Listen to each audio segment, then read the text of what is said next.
देश की सियासत नए मोड़ पर है। इन दिनों सियासत में संविधान निर्माता बाबा साहब डॉक्टर भीमराव अंबेडकर छाए हुए हैं, या यूं कहें कि अंबेडकर भक्ति की होड़ मची है। देश की दोनों पार्टियां बीजेपी और कांग्रेस अपने को सबसे बड़ा अंबेडकरवादी और दूसरे को अंबेडकर विरोधी बताने में जुटी है। अभी एक फैशन हो गया है, अंबेडकर अंबेडकर अंबेडकर अंबेडकर अंबेडकर अंबेडकर। इतना नाम अगर भगवान का लेते तो 7 जन्मों तक स्वर्ग मिल जाता। संसद में दिए गए केंद्रीय गृह मंत्री अमित शाह के इस बयान को कांग्रेस ने हाथों हाथ ले लिया है। इसे बाबा साहब का अपमान साबित करने में वो 2 बड़ी यात्राओं पर निकल पड़ी है। अंबेडकर के सहारे कांग्रेस का जय भीम जय संविधान अभियान शुरू। 27 दिसंबर को कर्नाटक के बेलगावी से जय भीम जय संविधान अभियान का आगाज। 26 जनवरी 2025 को मध्य प्रदेश के महू में होगा जय भीम जय संविधान अभियान का समापन। 26 जनवरी से संविधान बचाओ पदयात्रा निकालेगी कांग्रेस। मध्य प्रदेश के महू से शुरू होगी कांग्रेस की संविधान बचाओ पदयात्रा। भारत जोड़ो यात्रा की तर्ज पर निकालेगी संविधान बचाओ पदयात्रा। 26 जनवरी से 1 साल तक चलेगी संविधान बचाओ राष्ट्रीय पदयात्रा। संविधान बचाओ पदयात्रा के जरिए एक बार फिर देश भर का भ्रमण करेंगे राहुल गांधी। संविधान बचाओ पदयात्रा में गूंजेगा जय बापू जय भीम जय संविधान का नारा। कांग्रेस ने हाल ही में कर्नाटक के बेलगामी में हुए अधिवेशन में इसका ब्लूप्रिंट तैयार किया है। जनवरी 26, 2025 से लेकर जनवरी 26, 2026 यानी कि 1 साल के लिए संविधान बचाओ राष्ट्रीय पद यात्रा होगा। इसमें संविधान को लेकर, आर्थिक व्यवस्था को लेकर, लोकतंत्र को लेकर, इलेक्शन कमीशन को लेकर, अडानी को लेकर सभी मुद्दे इसमें शामिल होंगे। अब कांग्रेस की इस यात्रा के मायने भी समझा देते हैं। दरअसल देश में 20 करोड़ 13,78,086 दलित मतदाता है। देश की आबादी का 16.63% ही दलित है। 156 लोकसभा सीटों पर दलित मतदाता निर्णायक है। कभी कांग्रेस के परंपरागत वोटर्स माने जाते थे दलित, बाद में पहले बसपा और अब भाजपा की ओर चले गए दलित वोटर्स। लोकसभा चुनाव में दलित बाहुल्य वाली सीटों में मिली इंडी गठबंधन को बढ़त। दलित बाहुल्य इंडी अलायंस को 93 और एनडीए ने 57 सीटों पर जीत हासिल की। 2019 के मुकाबले विपक्ष को 53 सीटों का फायदा और एनडीए को 34 सीट का नुकसान हुआ। संविधान की रक्षा की दुहाई देकर 2024 के लोकसभा चुनाव में उतरी थी कांग्रेस। विपक्ष के संविधान पर खतरे के नैरेटिव से दलितों ने छोड़ा एनडीए का साथ। हरियाणा और महाराष्ट्र के विधानसभा चुनाव में बदल गए समीकरण। महाराष्ट्र और झारखंड विधानसभा चुनाव में एनडीए में लौटे दलित मतदाता। कांग्रेस अब भाजपा पर बाबा साहब के अपमान का आरोप लगाकर अपनी पदयात्रा के जरिए दलित वोटों को साधने की तैयारी में है। हालांकि भाजपा का मानना है कि इससे कांग्रेस को कोई फायदा नहीं मिलने वाला, क्योंकि दलित समाज को पता है कांग्रेस कभी उनके पदचिन्हों पर नहीं चली, बल्कि उसने उन्हें अपमानित किया और उनके सिद्धांतों का मजाक उड़ाया। जिस तरह से हमारे महापुरुषों का, जिनका योगदान देश को आज़ाद कराने में रहा है, जिनका योगदान हिंदुस्तान के संविधान को बनाने के लिए रहा है, अगर इस तरह से अपमान पार्लियामेंट जैसी पवित्र जगह पे अगर भारतीय जनता पार्टी के नेता करते हैं तो निश्चित रूप से हम लोग आवाज उठाएंगे, उसको वो किसी नजरिए से देखें। आज तक राहुल गांधी जी को कभी बाबा साहब की याद आई? आज तक राहुल गांधी जी कभी उनकी जयंती या पुण्यतिथि के अवसर पर पहुंचे? ये स्पष्ट दिखाता है कि कांग्रेस दलितों के नाम पर केवल ढकोसला करती है, केवल राजनीति करती है। दलित, आदिवासी और मुसलमान कभी कांग्रेस के परंपरागत वोटर्स रहे हैं, लेकिन बाद में दलित पहले बसपा फिर भाजपा में शिफ्ट हो गए तो मुस्लिम वोट भी क्षेत्रीय दलों में बट गए। अपना खोया जनाधार वापस पाने कांग्रेस हर जतन कर रही है। पहले जातिगत जनगणना की मांग से ओबीसी, वक्फ संशोधन बिल के विरोध से मुसलमानों और अब अंबेडकर के सहारे दलितों को साधने की कोशिश कांग्रेस की इसी रणनीति का एक हिस्सा है। अब देखना ये है कि वो इसमें कितना कामयाब हो पाती है। Bureau report, IND 24।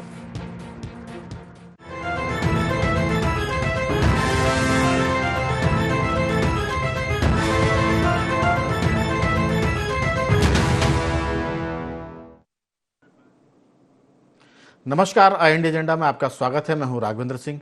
आज हम बात करेंगे अंबेडकर के सहारे।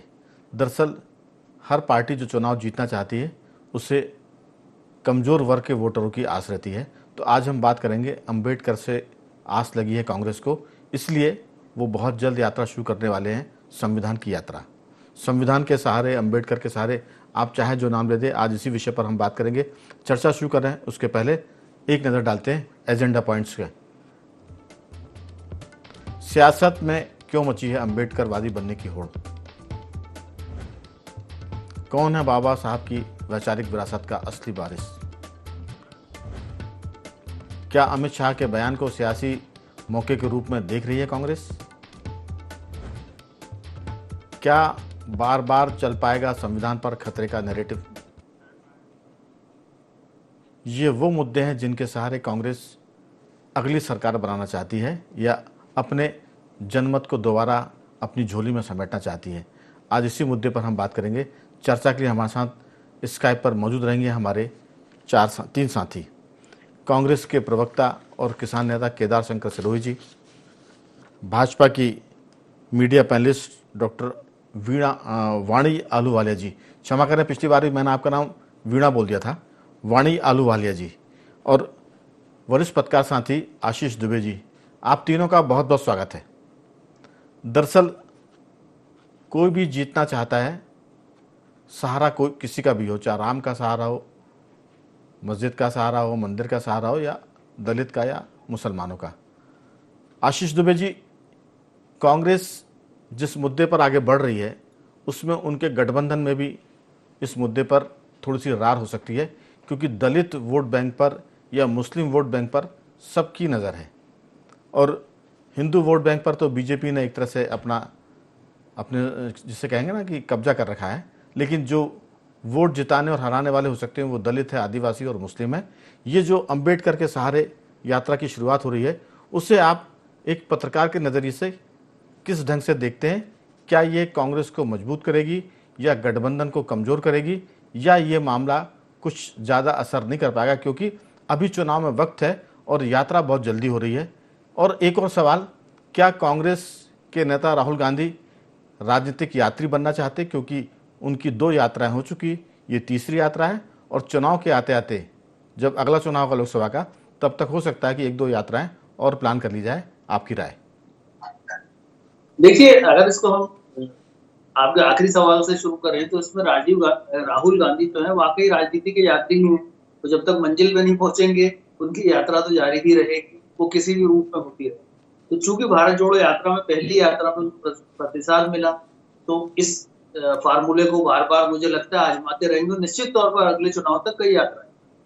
अब जो ये अंबेडकर और संविधान को लेकर जो यात्रा का डिजाइन किया गया है वो भी इसलिए किया गया है, लेकिन अगर अब आप इसको शुरू से देखें तो संविधान और अंबेडकर की जो एंट्री हुई है वो चुनाव में बहुत पहले हुई थी, लोकसभा चुनाव के पहले हुई थी, जब भाजपा के नेताओं की तरफ से बयान उछले थे कि हम बहुमत में आएंगे तो संविधान को बदलेंगे। वहां से मुद्दा कांग्रेस ने लपका था, जिसका फायदा कांग्रेस को लोकसभा चुनाव में हुआ।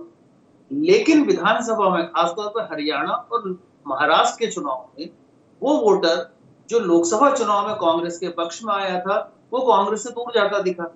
तो ये मुद्दा अपने आप मुझे ऐसा लग रहा था कि शायद कांग्रेस अब उस चीज को, अपने के स्टैंड को बदलेगी या थोड़ा सा मॉडिफाई करेगी। लेकिन संविधान पर चर्चा के दौरान वो जो बयान आया शाह वाला, वो जितना भी आया, जैसा भी आया, और उसकी व्याख्या जो की गई, उसने इस मुद्दे को फिर से जिंदा किया। और कांग्रेस को ये पता है कि जैसा आपने कहा कि सवर्ण वोट जो है बीजेपी के पाले में बहुत ज्यादा है, ये बिल्कुल सही बात है।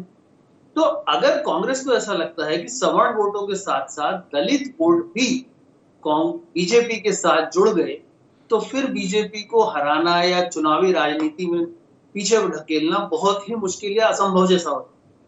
तो कांग्रेस ने इसीलिए उस बयान को मुद्दा बनाया है, और ये बयान को मुद्दा उसी तरह से बनाया गया है अमित शाह के, जैसे भारतीय जनता पार्टी कभी राहुल गांधी या सैम पित्रोदा या ऐसे बयानों को भुनाती है राजनीतिक तौर पर। तो ये उस तरह की चीजें हैं। जी हेलो, हाँ जी, आपकी आवाज आ रही है। हाँ, तो मुझे वही लगता है कि वो राहुल गांधी की तर्ज पर इस बयान को जैसे भाजपा बुनाती थी, अब कांग्रेस अमित शाह के बयान को बुनाना चाहती है। तो चिंता बस यही है कि कहीं दलित वोट वापस जाकर भाजपा के साथ ना जुड़ जाए और सवर्ण वोटों के साथ एक जो कांग्रेस के पास से जो चीजें हैं वो ना खसक जाए। तो अब गठबंधन की चिंता और दूसरी चिंता किए बिना मुझे लगता है कि कांग्रेस इस ही मुद्दे को जब तक ये मुद्दा कोशिश करेगी जिंदा रखने का कोशिश करेगी, और इसीलिए जो है अंबेडकर जो है अब इस समय नेहरू और गांधी से बड़ी एक शख्सियत है, एक बड़ा, हालांकि शख्सियत तो शुरू से है, लेकिन एक बड़ी ज्यादा निर्विवाद एक मुद्दे या एक ज्यादा निर्विवाद विषय के रूप में भारतीय राजनीति में सामने आए हैं। भाजपा बिल्कुल। और कांग्रेस दोनों को इससे ज्यादा सरोकार मुझे लगता नहीं है। उनको सरोकार है कि दलित वोट उनसे जुड़ा है। बिल्कुल, लेकिन दलित वोट उनके पास बहुत दिनों से दूर हो गया है। कई चुनाव से दलित वोट उनके पास, जिस राज्य में दलित वोट कांग्रेस से दूर हुआ है या मुस्लिम वोट कांग्रेस से दूर हुआ है, फिर कांग्रेस उस वोट को दोबारा पा नहीं सकी है। राज्यों को हम कई बार गिनवा चुके हैं चर्चाओं में कि चाहे उत्तर प्रदेश हो, एक बार मुस्लिम और दलित दूर हुआ, दोबारा नहीं आ पाया। बिहार हो, एक बार मुस्लिम और दलित वोट दूर हुआ, दोबारा नहीं आ पाया। बंगाल की बात कर रहे हैं हम, ये बड़े बड़े राज्यों की बात कर रहे हैं जहां से एक बार ये वोट बैंक खिसका, वो दोबारा नहीं आ सका। फिर इन वोटों को पाने वाली जो पार्टियां थी, क्षेत्रीय दल, उनके साथ कांग्रेस ने गठबंधन किया, तो जाहिर है कि उन पार्टियों को कांग्रेस के इस मूव से ऐतराज होगा। अगर गठबंधन कमजोर होगा तो कांग्रेस कैसे मजबूत होगी? दलित वोट आना नहीं आना अलग बात है, लेकिन गठबंधन में दरार आना इस मुद्दे पर यह तय सा लगता है। तो ये पॉलिटिकली कितना मूव अच्छा है, कितना गलत है, ये तो समय बताएगा। लेकिन देखने में यह है कि इससे गठबंधन में जरूर कहीं ना कहीं रार पैदा होगी, क्योंकि इस तरह के जो तबके हैं, दलित हैं, मुस्लिम हैं, इनके तलबगार सभी दल हैं। तो मैं लौटूंगा आपके पास। केदार जी, दरअसल ये जो सारा मामला है, क्या समय से पहले बहुत जल्दी यात्रा पर निकलने की तैयारी राहुल गांधी कर रहे हैं? चुनाव में अभी वक्त है और हर एक को पता है कि चुनाव के कुछ महीने पहले तक जो मुद्दे बहुत गर्म होते हैं, चुनाव आते आते वो ठंडे हो जाते हैं। तो ये बहुत जल्दबाजी तो नहीं है, और अभी तो बीजेपी ने इस मुद्दे पर खेलना शुरू नहीं किया है। मैं खेलना इसलिए कर रहा हूँ क्योंकि पॉलिटिक्स में अब खेल चल रहा है, संजीदगी कम हो गई है।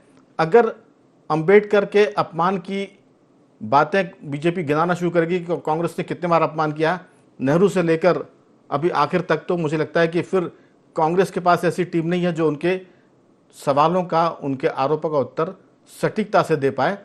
अभी संविधान की रक्षा की बात हो रही है। आपकी राय, ये यात्रा कितनी कारगर होगी और जो इंडी ब्लॉक है, इंडिया गठबंधन है, उसमें कितनी मजबूती लेकर आएगी?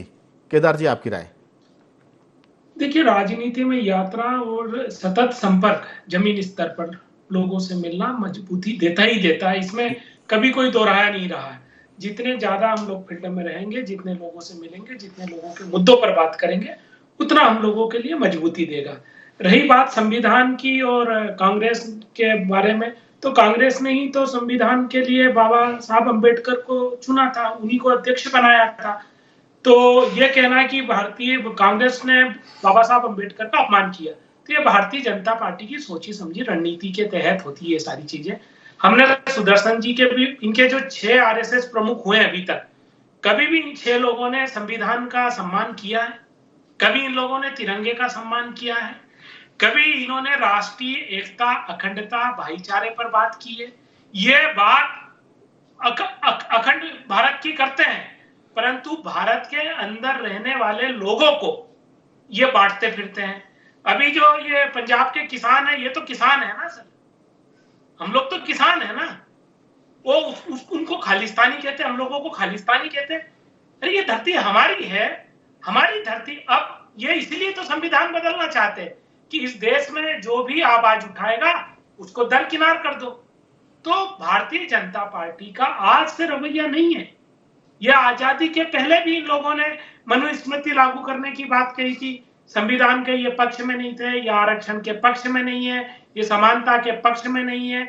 इन लोगों का हमेशा ये रहा है कि देश में किसी भी तरीके का एक बंटवारा जाति को, धर्मों के बीच में रहे, लोगों की असमानता में। अब आप देखिए, पहले ये अंग्रेजों के लोग हुआ करते थे, फिर आजादी के बाद ये राजा महाराजाओं के लोग हुए।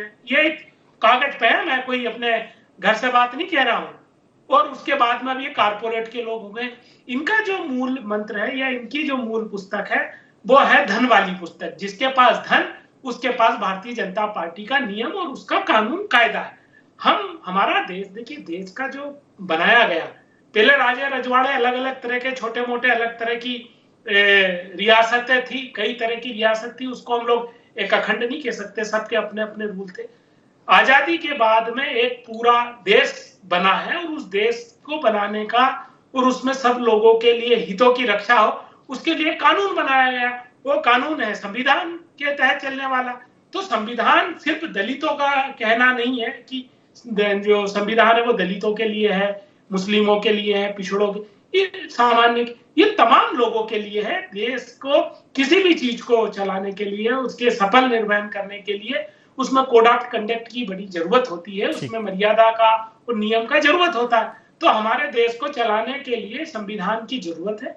आज जिस तरीके से आप देखिए, भारतीय जनता पार्टी बात भी करती है और डरती भी है। अमित शाह जी ने ओवर कॉन्फिडेंस में सदन में कुछ बोल तो गए, फैशन फैशन फैशन, उसके बाद में मोदी जी को इतना बड़ा एक्सप्लेनेशन देना पड़ा कि नदी जोड़ो का जो कार्यक्रम था उसमें अटल जी की सोच को दरकिनार करना पड़ा उनको। जो भारतीय जनता पार्टी हमेशा एक राग आती आई है कि नदी जोड़ो जो कार्यक्रम है वो अटल जी की सोच थी, जबकि 1919 उस पूरे उसमें क्रेडिट उन्होंने अम्बेडकर जी को दिया। उनको मालूम है कि हमारा देश जो है वो संविधान के प्रति बड़ा समर्पित है, हमारे लोग, ये देश की जनता संविधान का सम्मान करती है। और जब भी अब केदार जी, डॉक्टर वाणी से पूछ लेते हैं।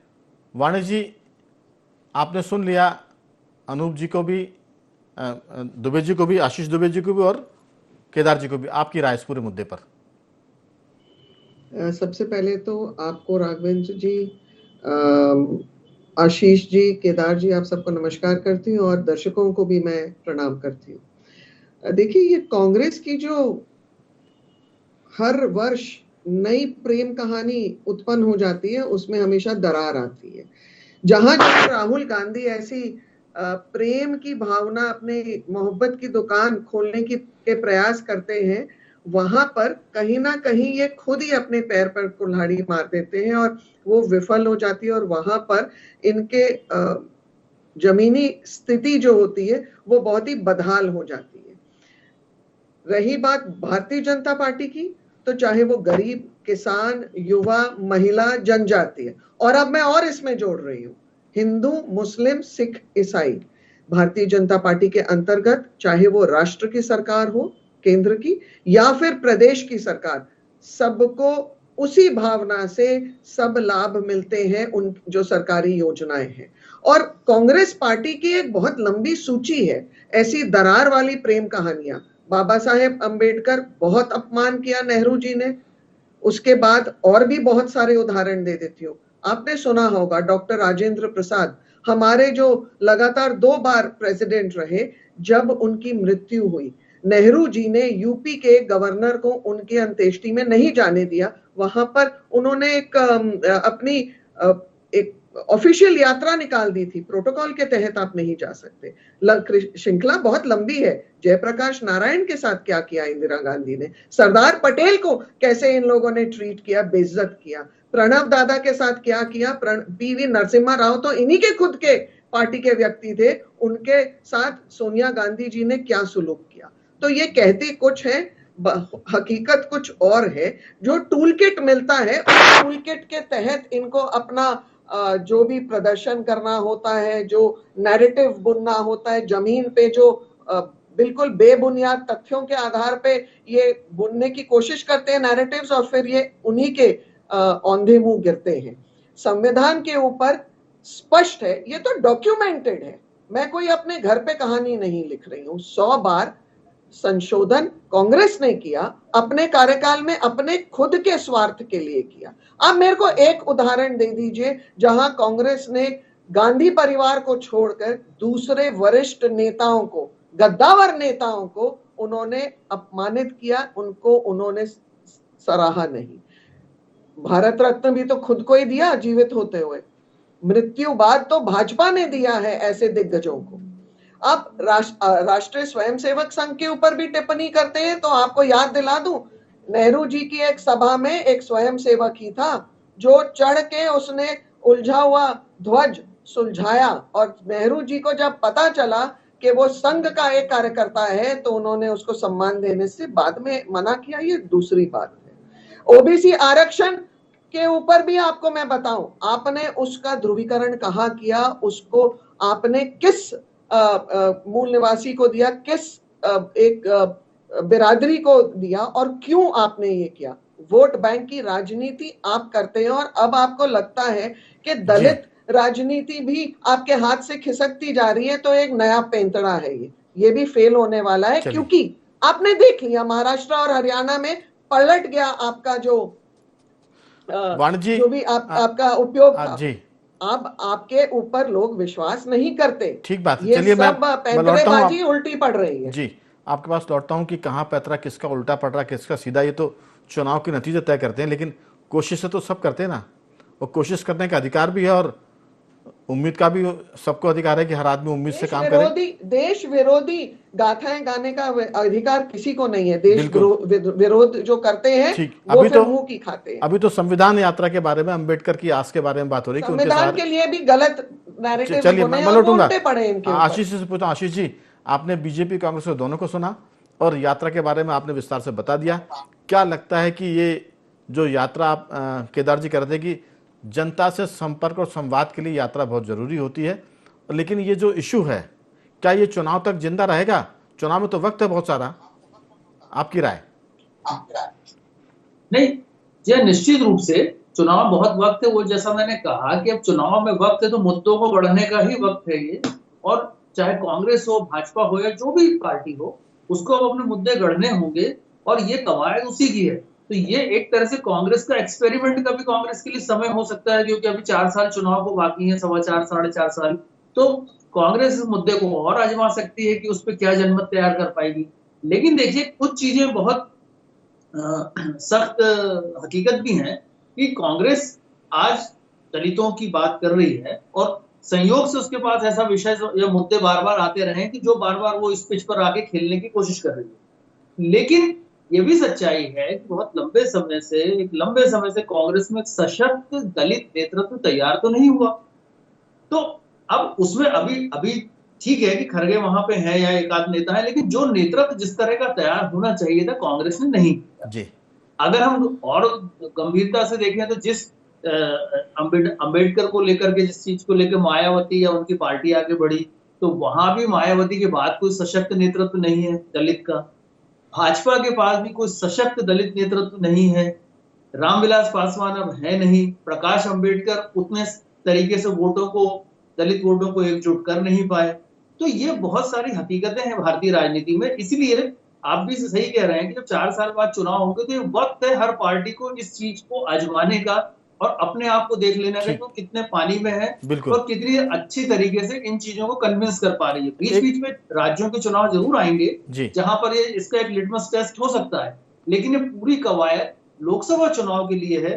तो ये समय है और पार्टियां अपने आप को देख लें, आजमा लें। लेकिन देश जिस तरह से बदल रहा है, लोगों की मानसिकता जिस तरह से बदल रही है, आशीष एक छोटा सा बहुत ज्यादा एक छोटा सा सवाल ये कि क्या इस मुद्दे को आगे बढ़ाने पर गठबंधन के दल खुश होंगे या नाराज होंगे? क्योंकि इसमें वोट बैंक पर सबका असर है। बहुत नहीं, बिल्कुल बात है। इसमें गठबंधन को लेकर कांग्रेस को परेशानी का सामना करना पड़ेगा, लेकिन कांग्रेस के साथ एक मुद्दा ये भी है कि उसको अब अपनी पिच पर खेलने के लिए समय भी है। तो अभी भी गठबंधन में कम दरारें नहीं दिख रही हैं। तो ऐसे में कांग्रेस, जैसा मैं कह रहा हूँ, कांग्रेस या कोई भी पार्टी बिल्कुल वो इस पर अपने आप को आजमा के देख सकती है। अब दाव पे तो लगेगा कोई ना कोई चीज, तो एक चीज हासिल करने के लिए दूसरी हर पार्टी के साथ समस्या आएगी। बिल्कुल, लेकिन ये वक्त है कि अब मुद्दा अगर गढ़ना चाहे तो गढ़ें, लेकिन सवाल है कि जनता की जो जरूरतें, समस्याएं, दिक्कतें हैं, उन पर बात ज्यादा होगी तो ही उस तरह से सारी चीजें जुड़ेंगी। अदरवाइज ये वोट जुड़ने और छिटकने का सिलसिला अभी हम हाल में ही लोकसभा और विधानसभा चुनाव में देख चुके हैं। ठीक, केदार जी आपकी राय? देखिए सर, हम लोग तो बड़े उससे काम कर रहे हैं। हमारा जो सोच है वो पूरे लोग, देश का जो एक से लेकर आखिरी तक का, पहली पंक्ति से लेकर आखिरी पंक्ति तक का जो व्यक्ति है, उनको समान अधिकार मिले, उनके जीवन अच्छे से निर्वहन हो। जिस तरीके से भाजपा की तरफ से मेरी बहन बता रही थी, सरदार वल्लभ भाई पटेल साहब का, इनका सरदार वल्लभ भाई पटेल की आइडियोलॉजी बहुत क्लियर थी। उन्होंने कहा कि ये हिंदू राष्ट्र की मांग करने वाले का पागलपन है, और वो तो आरएसएस पे बेल लगाने का उन्होंने बात भी किया था। वो तो है कि सन 50 में केदार जी, समय की कमी। उनका एक सवाल और था कि नरसिम्हा राव जी का भी, जो प्राइम मिनिस्टर थे, उनका भी अपमान हुआ था। उस पर अगर आप कुछ बोलना चाहते हो बोले, फिर मैं समय कम है जी। देखिए भारतीय जनता पार्टी की तरफ से है। अभी लालकृष्ण आडवाणी जी का, मुरली मनोहर जोशी जी का, बाला साहब ठाकरे और इनके साथ जितने गठबंधन के साथ में सरकार बनाई है, ये उनका सम्मान कर ले, ये ज्यादा अच्छा रहेगा। आज लालकृष्ण आडवाणी जी की स्थिति क्या है देश में, वो उनको समझने की जरूरत है। वाणी जी आपकी राय दूर है सम्मान दिया गया है। वाणी जी समय कम है, जल्दी से अपनी बात पूरी करिए आप जी। मुझे लगता है बहुत स्पष्ट है कि सत्य से कोसों दूर है कांग्रेस और इसको किनारा नहीं मिलने वाला। हम अगर पूरे देश का आंकलन कर ले आने वाले दिनों में, जहां के लिए ये नया एक रणनीति बुनने की कोशिश कर रहे हैं, तो वेस्ट बंगाल में ममता दीदी ने हाथ जोड़ लिए हैं और ममता दीदी के लिए कांग्रेस का कोई वजूद नहीं है। आम आदमी पार्टी के साथ भी खिलमिल है, पता नहीं दिल्ली पंजाब में ये क्या बांटते हैं और क्या जोड़ते हैं। रही बात बिहार, गुजरात, उत्तराखंड, गोवा, यहाँ पर बिहार, यहाँ के समीकरण बहुत साफ है। बहुत ज्यादा राजनीतिक सफर इन लोगों का अब मुझे लगता है इतने दृढ़ता से आगे बढ़ने वाला नहीं है। जहां जहां ये राहुल गांधी को भेजेंगे वहां वहां सुपड़ा साफ। जी वाणी जी, सिर्फ एक लाइन में आप बताएं कि ये जो यात्रा हो रही है इससे बीजेपी को कितना नुकसान होगा, संविधान यात्रा? जी कोई नुकसान नहीं होगा। चलिए, समय की कमी है, मैं तीनों मेहमानों का धन्यवाद करूंगा। आशीष जी आपका बहुत साधुवाद, मैडम आहलूवालिया आपका धन्यवाद और केदार जी आपका धन्यवाद कि आपने इस चर्चा में हिस्सा लिया। तो कुल मिलाकर कह सकते हैं कि अंबेडकर के नाम पर संविधान रक्षा की यात्रा शुरू होने वाली है। ये कितना असर करेगी ये समय बताएगा, लेकिन राजनीति में ये सब चीज़ें गंडे ताबीज टोटकेबाजी ये चलती रहेंगी। चुनाव तक आते आते बहुत सारे मुद्दे बनेंगे और बिगड़ेंगे। तो अभी तो 4 साल यही सब होने वाला है। एजेंडा में सिर्फ इतना ही। बन रही हमारे साथ और देखते रहिए IND 24।